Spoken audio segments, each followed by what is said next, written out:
প্রিয় শিক্ষার্থীরা, আসসালামু আলাইকুম। ইংলিশ রাইটিং স্কিল বিডি চ্যানেলে অষ্টম শ্রেণীর ইংরেজি ক্লাসে সবাইকে স্বাগত জানাচ্ছি। আজকে আমরা আমাদের অষ্টম শ্রেণীর শেষ ক্লাসে আছি।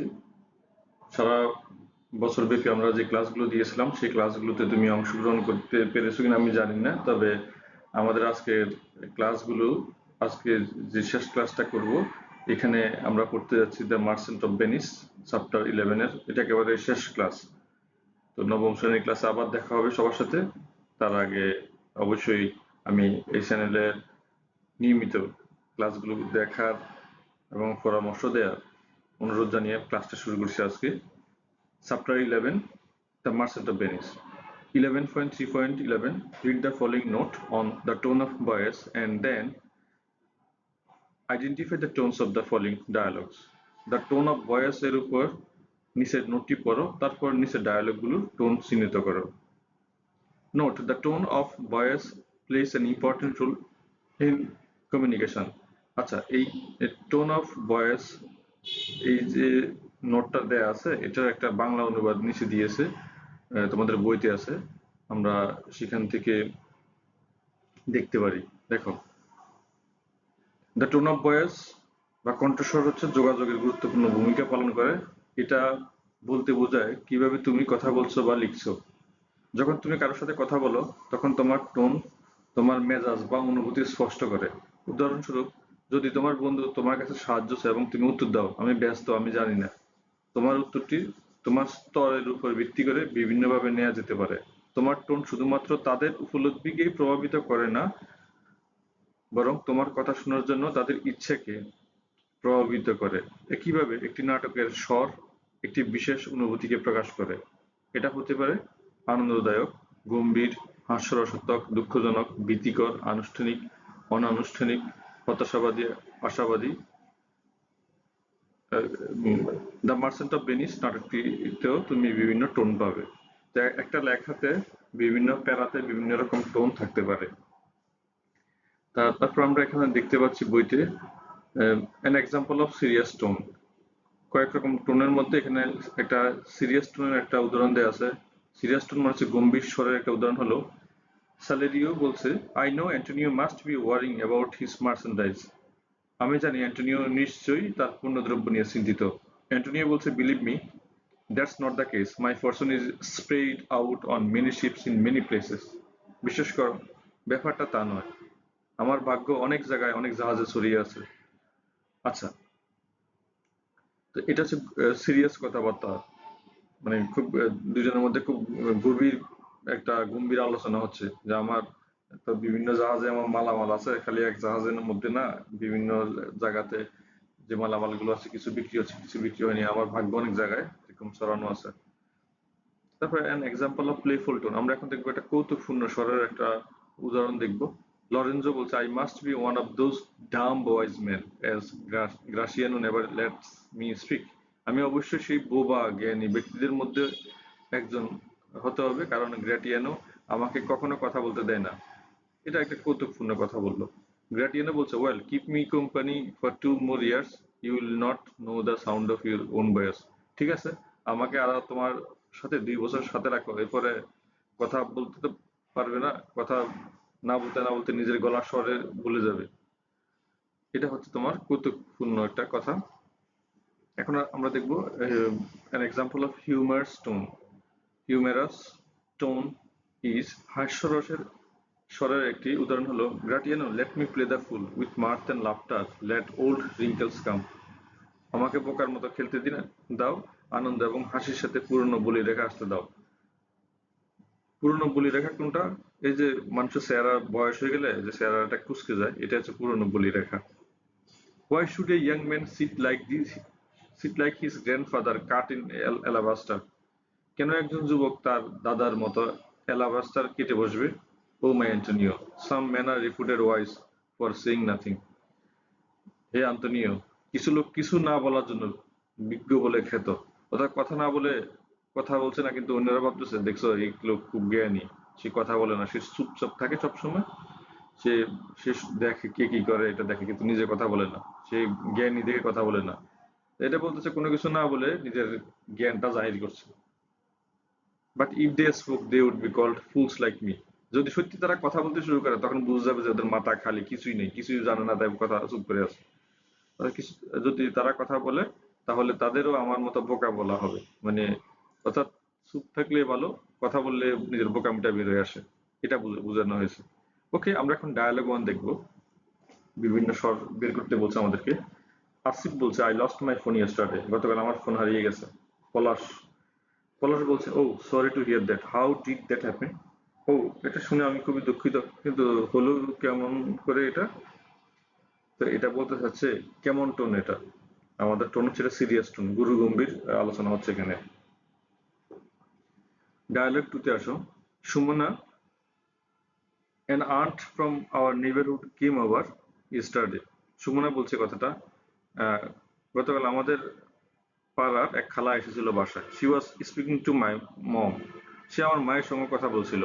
I overheard what they were talking about. আমি তাদের কথা শুনছিলাম। auntie was asking my mom why my parents were not looking for a groom for my marriage. Aunty আমার মাকে জিজ্ঞেস করছিল কেন আমার বাবা মা আমার বিয়ের জন্য বর খুঁজছেন না। এবার সেগুপ্তা বলছে, really, how funny, marriage at our age, we are not yet adults. সত্যি কি হাস্যকর বিষয়, আমাদের বয়সে বিয়ে, আমরা তো এখনো বড়ই হয়নি।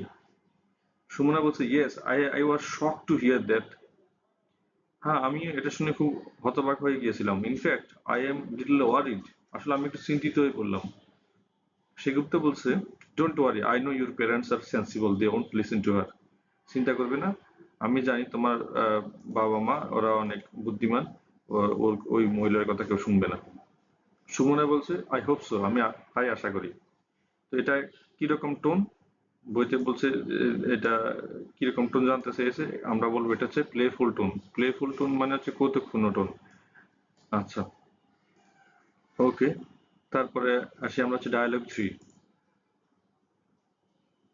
লালন বলছে, I almost failed in my English exam again. আমি আবার ইংরেজি পরীক্ষায় প্রায় ফেল করে ফেলছিলাম। রুমা বলছে, that's great news, let's celebrate. দারুণ খবর, আসো উদযাপন করি। অর্থাৎ তুই তো ফেল করতে যাচ্ছিলি, আয় এবার আমরা সবাই উদযাপন করি সেটা। এটা কি ধরনের টোন? এই কথার টোনটা হচ্ছে একটা হাস্যরস টোন, ঠিক আছে? আচ্ছা, ডায়ালগ ফোরে আসি আমরা। Hi Lalon, how are you? Lalon, কেমন আছো? পল্লব বলছে, not good, I didn't do well in English. ভালো না, আমি ইংলিশে ভালো করতে পারিনি। বিজেতা বলছে, ও ডিড ইউ, ও তুমি? পল্লব বলছে, yes, I don't know why I can improve my, how I can improve my English. হ্যাঁ, আমি জানি না কিভাবে আমার ইংরেজি উন্নতি করতে পারি। বিজেতা বলছে, as far as I know, আমি যতদূর জানি, you are doing well in all subject except English. আমি যতটুকু জানি তুমি ভালো করছিলা সকল সাবজেক্ট ইংরেজি ছাড়া। I am sure you can do well in English too, আমি জানি তুমি ইংলিশও ভালো করতে পারবা। I think you should seek advice from our English teacher. আমি মনে করি আমাদের ইংরেজি স্যারের কাছ থেকে তোমার আরো পরামর্শ নেওয়া উচিত। এই কথাবার্তার টোনটা কেমন? এই কথাবার্তার টোনটা হচ্ছে সিরিয়াস বা গুরুগম্ভীর টাইপের। ডায়ালগ ফাইভে আসি। রায়হান বলছে, you know what, I did something stupid yesterday, it's bothering me. তুমি জানো গতকাল আমি একটা বোকামি করেছি, এটা আমাকে খুব বিরক্ত করছে। এনামুল বলছে, রিয়েলি, হোয়াটস দ্যাট? সত্যি, সেটা কি? রায়হান বলছে, আই শাউটেড অ্যাট রিক্সা পুলার, আমি এক রিক্সা চালকের সাথে খুব চিল্লাচিল্লি করছিলাম। অ্যাকচুয়ালি আই পেড হিম 30 টাকা, which I always do when I get to school by rickshaw, but he was asking for 40 টাকা. I could not control my temper. আমি তাকে 70 টাকা দিয়েছিলাম। আহ, sorry, 70 টাকা দিয়েছিলাম দিয়েছিলাম যা আমি সবসময় রিক্সায় স্কুলে যাওয়ার সময় করে থাকি, কিন্তু আজকে সে 40 টাকা চাইছিল। টাকা চাইছিল, আমি নিজের মেজাজ নিয়ন্ত্রণ করতে পারছিলাম না। এনামুল বলছে, I no it happens when we forget to fix the price before the ride. আমি জানি এটি ঘটে যখন আমরা যাত্রা শুরুর আগে দরদাম ঠিক করে নিই না তখন। তারপরে হচ্ছে এনামুল বলছে, oh don't think about it, cheer up. ও, এটা নিয়ে ভাববে না, একটু এখনই জেগে ওঠো, মানে একটু মজা করো। এটা কি ধরনের কথা বলা হলো এখানে? এই কথাবার্তার স্বর স্বর ডায়ালগটা কেমন, ডায়ালগের টোনটা কেমন? টোনটা হচ্ছে সিরিয়াস টোন, বা গুরু গম্ভীর স্বর। ওকে ওকে তারপর হচ্ছে 11.3.12 You have already learned the literary plot, character, setting, dialogue, scene, etc. and the stylistic characteristics, simile, metaphor and allegory of a play. Now in pair or groups, identify and write the characteristics you find in the Merchant of Venice. বলা হচ্ছে তোমরা ইতিমধ্যে নাটকের বৈশিষ্ট্য যেমন plot, dialogue, character, setting, scene etcetera, stylistic বৈশিষ্ট্য যেমন simile, metaphor, এলিগরি সম্পর্কে জেনেছো। এখন জোড়া বা দলে মার্চেন্ট অফ ভেনিস নাটকের বৈশিষ্ট্যগুলো চিহ্নিত করো এবং সারণীতে সেগুলো বৈশিষ্ট্যগুলো বর্ণনা করো। Then describe them in the given table and add as many rows as you need. One is done for you. যতগুলো প্রয়োজন ততগুলো সারি নিচে যুক্ত করো, একটি তোমার জন্য করে দেওয়া হলো। আচ্ছা, ক্যারেক্টারিস্টিক্স মানে হচ্ছে বৈশিষ্ট্য, ডেসক্রিপশন মানে হচ্ছে বর্ণনা। আচ্ছা, এখানে প্রথমে দেখো বইতে যেটা প্রথমে লিখে দিয়েছে সেটা হচ্ছে সেটিং বা পরিবেশ। পরিবেশটা বইতে করে দেওয়া আছে, দেখি আমরা। In the play there are 6 scenes. এই নাটকে 6টা দৃশ্য আছে। The setting of the first scene is a wharf in Venice, Italy. প্রথম দৃশ্যের সেটিং হলো ইতালির ভেনিসের একটি ঘাট। The setting of each scene is different, like a court in Venice, the hall of Portia's house at Belmont, etc. ভেনিসের court, Belmont, ফুটিয়ার বাড়ির hall ইত্যাদির মতো প্রতিটি দৃশ্যের সেটিং আলাদা। তারপরে হচ্ছে আমরা এখন দেখব হচ্ছে এরপরে আমরা কি লিখতে পারি। দেখো আমরা লিখছি প্লট, ঠিক আছে।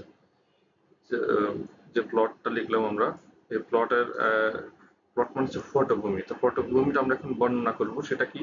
Antonio a merchant takes a loan from the Jew Shylock, Shylock to help his friend Bassanio to marry Portia. Antonio একজন বণিক, পোর্শিয়াকে বিয়ে করতে তার বন্ধু বাসানিওকে সাহায্য করার জন্য ইহুদি শাইলকের কাছ থেকে ঋণ নেয়। Antonio cannot repay the loan, and without mercy, Shylock demands a pound of his flesh.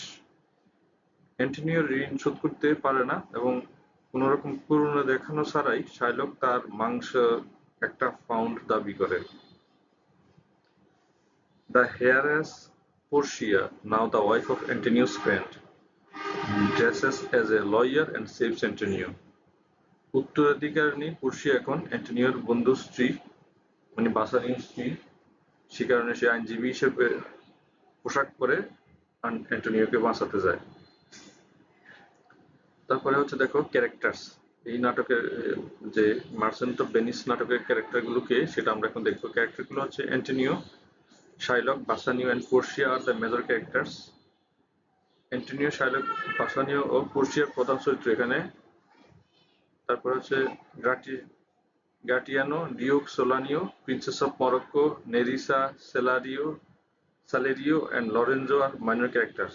তো এই যে ক্যারেক্টারগুলোর কথা এখন বললাম এগুলো হচ্ছে ছোট চরিত্র।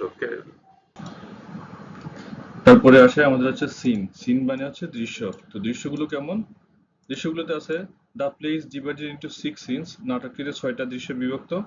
এরপর হচ্ছে সিমিলি। সিমিলি মানে হচ্ছে তুলনা। এখানে কয়টা সিমিলি আছে আমরা দেখি। সিমিলিগুলো হচ্ছে I C the world as a stage. আমি পৃথিবীটাকে একটা মঞ্চ হিসেবে দেখি। এখানে অ্যাজ শব্দটা ব্যবহার করা হয়েছে, এই কারণে এটা হচ্ছে সিমিলি, ঠিক আছে। তারপরে হচ্ছে it drops like the gentle rain from heaven upon the place beneath. এই যে লাইক শব্দটা আছে, কোনো জায়গাতে লাইক থাকলে ওটা হয় হচ্ছে সিমিলি এবং অ্যাজ থাকলে হয় সিমিলি। মেটাফর, মেটাফর মানে হচ্ছে উপমা দেয়া। The your mind is tossing on the ocean. তোমার মন সমুদ্রে দোল খাচ্ছে। তো এটা হচ্ছে উপমা কিভাবে হলো, মানুষ যেভাবে সাধারণত একটা জাহাজ যেভাবে সাগরে দোল খেতে থাকে, মানুষের মনও একেবারে এরকম অজানার মধ্যে যখন হারিয়ে যায় তখন মনে হচ্ছে একবার এটা ভাবছে একবার ওটা ভাবছে, এতে করে তার মনটা সমুদ্রের মধ্যে মতো সমুদ্রের জাহাজের মতো মনটা বিভিন্ন জায়গায় দোল খাচ্ছে। 11.4.1 You have learned how to use the literary and stylistic features in a play. একটি নাটকের লিটারারি এবং স্টাইলিস্টিক ফিচার্স সম্পর্কে তোমরা শিখেছো। Also you know how to decide the type of play and tone of the voice, কিভাবে নাটকের ধরন এবং স্বর নির্ধারণ করতে হয় তাও শিখেছো। So let's write a play in groups, এবং চলো একটি নাটক লিখে ফেলি। তো নাটক লেখার এখানে যে ইয়েগুলো আছে, follow the instruction to complete the activity. তো মানে কিছু ইনস্ট্রাকশন দেওয়া আছে, সেগুলো ফলো করতে বলেছে। তো দেখো তোমার বইটা খোলো, তোমার বইতে দেখবে যে এই নিয়মগুলো বাংলায় লিখে দিয়েছে, আমরা বাংলা অংশটা পড়ি। চলো আমরা নাটকটির থিম বা মূল বিষয় নির্বাচন করি, এবং তা হলো ফ্রেন্ডশিপ। একটা নাটক লিখবো, সেটা হচ্ছে নাম হবে ফ্রেন্ডশিপ। এখন তোমাকে নাটকের ধরন নির্বাচন করতে হবে, সিদ্ধান্ত নাও নাটকটি কি ট্র্যাজেডি হবে না কমেডি হবে না ট্র্যাজিক কমেডি হবে। তবে নাটকটা কি বিয়োগাত্মক লিখবে নাকি মানে কি বলবো রসাত্মক নাটক লিখবে, সেটা নাকি মানে রসাত্মক বিয়োগাত্মক মিলিয়ে লিখবে, সেটা সিদ্ধান্ত নিতে হবে। এখানে নাটকটির প্লট আলোচনা করো, নাটকটা কিরকম প্লট হবে। প্লট মানে হচ্ছে তোমার এটা এখানে যে পটভূমিটা সেটা কি হবে সেটা নিয়ে আলোচনা করতে বলছে। চরিত্র নিয়ে আলোচনা করো। নাটকটির দৃশ্য নিয়ে ভাবো, তুমি একটি বা একাধিক দৃশ্য নিয়ে ভাবতে পারো, এখানে একাধিক দৃশ্য হতে পারে, মানে সিন 1 সিন 2 সিন 3 হতে পারে। এই পর্যায়ে নাটকগুলো লিখে ফেলো, এবং নাটক ডায়ালগগুলো লিখে ফেলো, ডায়ালগগুলো লিখতে বলেছে।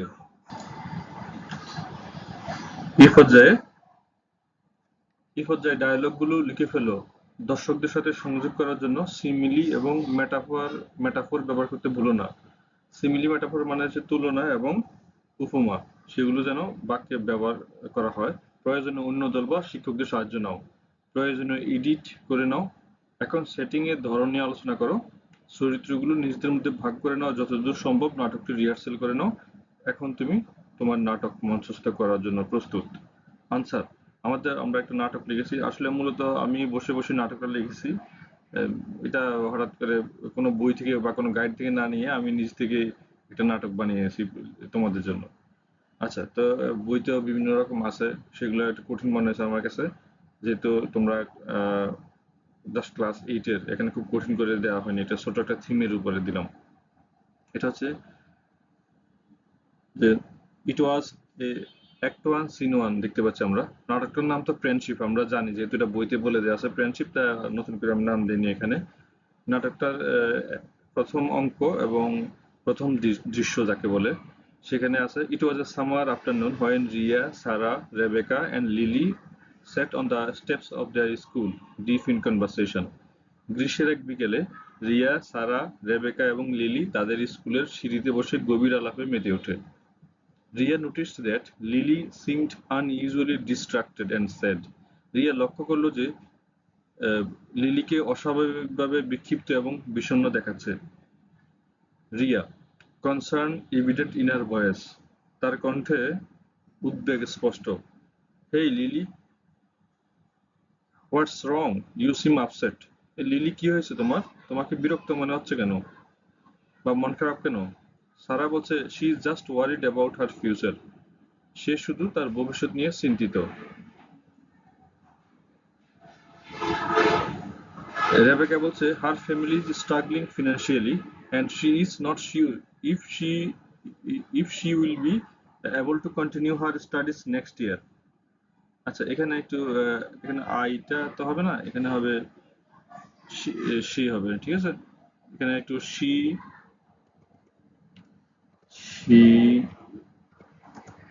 She will be able to continue, অর্থাৎ তার পরিবার আর্থিকভাবে সমস্যায় আছে এবং সে নিশ্চিত নয় যে আগামী বছর বা পরের বছর সে তার পড়াশোনাটা চালিয়ে নিতে পারবে কিনা, এই বিষয়ে সে খুব চিন্তিত অবস্থায় আছে।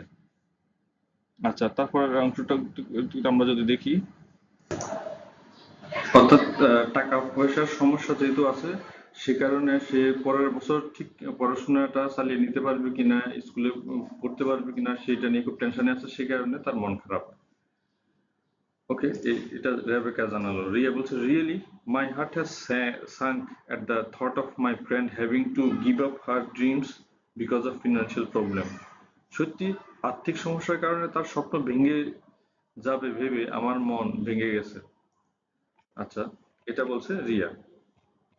তারপরে রেবেকা বলছে let's figure this out together, আসো আমরা সবাই মিলে এর একটা সমাধান খুঁজে বের করি।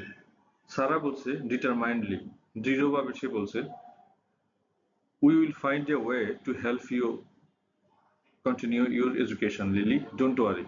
আমরা একটা উপায় খুঁজে বের করবো যাতে তুমি তোমার পড়াশোনা চালিয়ে যেতে পারো লিলি, চিন্তা করবে না। Lily looked up at them, eyes brimming with gratitude. Lily তাদের দিকে তাকালো, কৃতজ্ঞতায় চোখ ভরে গেল। রিয়া বলছে, we will start by researching scholarship and grants that Lily can apply for. আমরা বৃত্তি এবং অনুদান পাওয়ার চেষ্টা করব যার জন্য লিলি আবেদন করতে পারে। সারা বলল, good idea, today I will talk to my father about this. ভালো আইডিয়া, আজকে আমি আমার বাবার সাথে এই বিষয়ে কথা বলবো। You know that he is the chairman of the governing body of this school. তুমি জানো যে আমার বাবা এই বিদ্যালয় পরিচালনা পর্ষদের সভাপতি। He can manage A scholarship for a long time. তিনি দীর্ঘ সময়ের জন্য বৃত্তি পাওয়ার ব্যবস্থা করতে পারবেন। বৃত্তি পেয়ে যেন সে পড়াশোনাটা চালিয়ে নিতে পারে সেই ব্যবস্থা করবেন। রেবেকা বলছে, we can also reach out to the teachers and local councillors for help on financial aid. আমরা আর্থিক সহায়তার জন্য শিক্ষক এবং স্থানীয় কাউন্সিলরদের কাছেও যেতে পারি। Okay, over the next few weeks, Ria, Sarah, and Rebecca worked tirelessly to explore all possible ways for a full-fledged scholarship. পরবর্তী কয়েক সপ্তাহ ধরে রিয়া, সারা এবং রেবেকা সম্পূর্ণ বিনামূল্যে বৃত্তির জন্য সম্ভাব্য সমস্ত উপায় অন্বেষণ করার জন্য অক্লান্ত পরিশ্রম করছিল। They spent countless hours talking with the school authority over the scholarship procedure. তারা বৃত্তির প্রক্রিয়া নিয়ে স্কুল কর্তৃপক্ষের সাথে কথা বলে ঘন্টার পর ঘন্টা কাটিয়েছিল। Lily was overwhelmed by Sarah's unwavering support and encouragement. সারার অটল সমর্থন ও উৎসাহ দেখে লিলি অভিভূত হয়ে পড়ছিল। অ্যাক্ট 1 সিন 2, প্রথম অঙ্ক দ্বিতীয় দৃশ্যে আমরা আছি এখন। One afternoon as they sat in school yard during leisure, একদিন দুপুরে তারা যখন অবসর সময়ে স্কুলের উঠোনে বসে, স্কুলের বলবো কি বলতে পারি এটাকে, তো উঠোনে বলা যাবে না, স্কুলের মাঠে বসেছিল। Savoring the cool breeze and gentle rustling of leaves, Lily turned to her friends with tears in her eyes. শীতল বাতাস এবং পাতার মৃদু ঝাঁকুনি উপভোগ করছিল তারা বসে মাঠে। লিলি তার বন্ধুদের দিকে চোখে অশ্রু নিয়ে তাকালো। লিলি বলছে, my friends, I don't know how to thank you for everything you have done for me. বন্ধুরা, তোমরা আমার জন্য যা করেছো তার জন্য কিভাবে ধন্যবাদ জানাবো আমি জানি না। I never imagined that I would have a friend like you who would go above and beyond to help me. আমি কখনো কল্পনা করিনি যে তোমাদের মতো আমার বন্ধু থাকবে যে আমাকে সাহায্য করার জন্য অনেক দূরে এগিয়ে যাবে। সারা reached out and squeezed Lily's hand. সারা হাত বাড়িয়ে লিলির হাত চেপে ধরল। রেবেকা বলছে, you don't have to thank us, Lily. আমাদেরকে ধন্যবাদ দিতে হবে না, lily. Helping you pursue your dreams is the least we can do for someone as kind and dedicated as you are. তোমার স্বপ্নগুলো পূরণ করতে তোমাকে সহায়তা করা দরকার। তোমার মতো দয়ালু এবং নিবেদিত মেয়ের জন্য আমরা কি এমন করতে পারি। দেখো এখানে আমরা সিমিলি ব্যবহার করা হয়েছে, as kind and dedicated as, এটা হচ্ছে সিমিলি। লিলি বলছে, I received a news that I had been awarded a full scholarship till my medical college graduation from a reputed local trust. আমি খবর পেলাম যে একটি সুপরিচিত স্থানীয় ট্রাস্ট থেকে মেডিকেল কলেজ থেকে স্নাতক হওয়া পর্যন্ত আমাকে পূর্ণ বৃত্তি দেওয়া হয়েছে। মানে অর্থাৎ স্থানীয় যারা যে ট্রাস্ট আছে, বিভিন্ন ট্রাস্ট স্টুডেন্টদের পড়াশোনা চালিয়ে থাকে, সেটা ব্যাংক হতে পারে বা বিভিন্ন প্রতিষ্ঠান আছে যারা টাকা পয়সা দিয়ে অনেক দরিদ্র স্টুডেন্টদের পড়াশোনাটা চালিয়ে নিতে সাহায্য করে। এরকম একটা ট্রাস্ট থেকে সেই স্কলারশিপ পেয়েছে, যেটা তার একদম মেডিকেল কলেজ পাস করা পর্যন্ত তাকে টাকা দেওয়া হবে। Sara, congratulation, one day you will be famous doctor like Devi Shetty. অভিনন্দন, তুমি একদিন দেবী শেঠির মতো বিখ্যাত ডাক্তার হবে। দেবী শেঠিকে, দেবী শেঠি হচ্ছে বর্তমান ভারতীয় উপমহাদেশের একদম বড় হার্টের স্পেশালিস্ট, যে কলকাতায় বসে বা দিল্লিতেও বসে। তো ওনার মতো তুমি একদম বড় ডাক্তার হবে।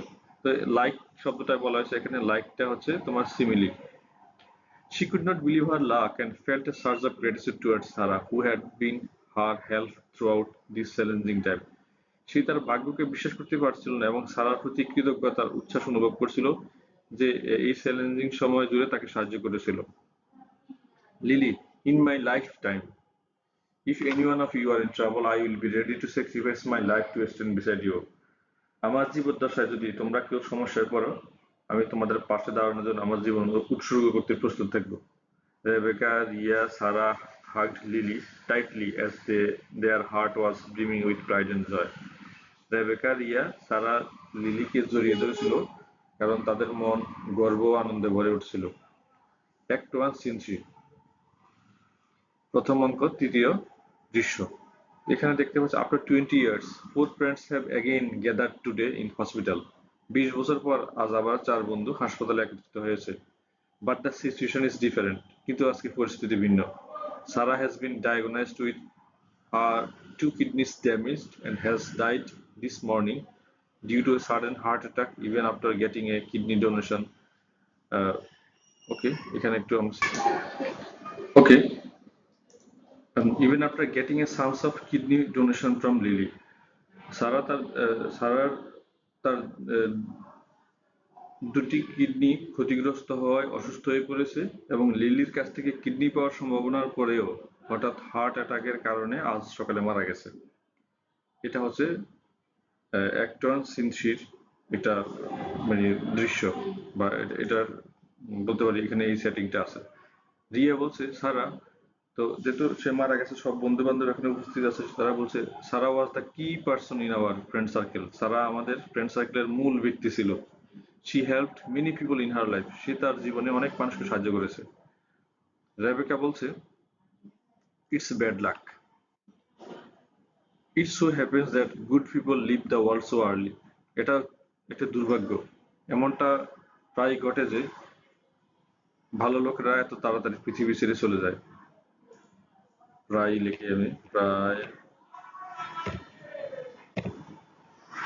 আচ্ছা, লিলি বলছে উইপিং, কাঁদতে কাঁদতে বলছে it feels like a blank in my heart. মনে হচ্ছে যেন আমার বুকের ভিতর সব খালি হয়ে গেছে। Being a doctor I could not save হার। একজন ডাক্তার হয়ে আমি তাকে বাঁচাতে পারিনি। I must ensure a good schooling of her children. আমি তার বাচ্চাদের ভালো পড়াশোনার বিষয়টি নিশ্চিত করব। অর্থাৎ রেবেকা তাকে সাহায্য করছিল আজকে থেকে অনেক বছর আগে একটা ভালো স্কলারশিপ পেতে। তারপর সে ডাক্তার হয়েছে, এখন সে তার বন্ধুর পাশে দাঁড়ানোর চেষ্টা করছে, বাট সে মারা গেছে। এখন সে চাচ্ছে তার ফ্যামিলিটাকে, সারার ফ্যামিলি, তার বাচ্চা কাচ্চাগুলোকে ভালো যেন পড়াশোনা হয় সেটা সে খেয়াল রাখবে। রিয়া বলছে you even plan to donate a kidney for her, my dear. You are grateful friend, may our friendship live long. তুমি ওর জন্য একটা কিডনি দিতে চেয়েছিলে, তুমি একজন কৃতজ্ঞ বন্ধু, আমাদের এই বন্ধুত্ব দীর্ঘজীবী হোক। এন্ডস অফ দ্য প্লে, নাটকের শেষ। ওকে, এখন বলা হচ্ছে সবশেষে তুমি নাটকে যে লিটারারি এবং স্টাইলিস্টিক ফিচারগুলো ব্যবহার করেছো এবং কিভাবে সেগুলো তোমার ধারণাকে আরো ভালোভাবে প্রকাশ করতে সাহায্য করছে তার উপর একটি সংক্ষিপ্ত টেক্সট লিখো, পরে তোমার শিক্ষকের কাছে একটি কপি জমা দাও। ওকে, আমরা সংক্ষিপ্ত টেক্সটটা লিখলাম এখানে। এটা হচ্ছে the play is a tragedy and build on a theme of friendship. নাটকটি একটি ট্র্যাজেডি এবং বন্ধুত্ব থিমের উপর নির্মিত। There are 4 characters in the play. নাটকটিতে 4টি চরিত্র রয়েছে। It is divided into 3 scenes. এটি 3টি দৃশ্যে বিভক্ত। First scene takes place in the school. প্রথম দৃশ্যটি স্কুলে ঘটে। তারপর হচ্ছে the third scene takes place at a hospital. তৃতীয় দৃশ্যটি ঘটে হচ্ছে একটা হাসপাতালে। The plot and setting of the play are written in lucid style. নাটকের প্লট এবং সেটিং একটি স্বচ্ছ শৈলীতে লেখা হয়েছে। The sentences come from our day-to-day conversation. বাক্যগুলো আমাদের প্রতিদিনের কথোপকথন থেকে আসা। There are use of simile and metaphor in the play. নাটকটিতে উপমা এবং রূপক ব্যবহার করা হয়েছে। এটা হচ্ছে আমাদের যে আমরা নাটকে কি নাটক সম্পর্কে, আমাদের নাটকটা সম্পর্কে আমরা এখন বললাম এখানে। প্রিয় শিক্ষার্থীরা, ক্লাসটি শেষ করছি। এটা আমাদের 8ম শ্রেণীর সর্বশেষ ক্লাস ছিল। তো সামনে আমরা যখন ক্লাস 9-এ উঠবো তখন আমরা এই চ্যানেলের সাথে থাকবো, থেকে নবম শ্রেণীর যে ক্লাসগুলো আছে সেগুলো ফলো করব। সবাইকে এই সময়টা পুরোটা কোর্স পুরোটা বছর আমার সাথে থাকার জন্য, চ্যানেলের সাথে থাকার জন্য অনেক ধন্যবাদ জানিয়ে শেষ করছি আজকে। খুদা হাফেজ, আসসালামু আলাইকুম।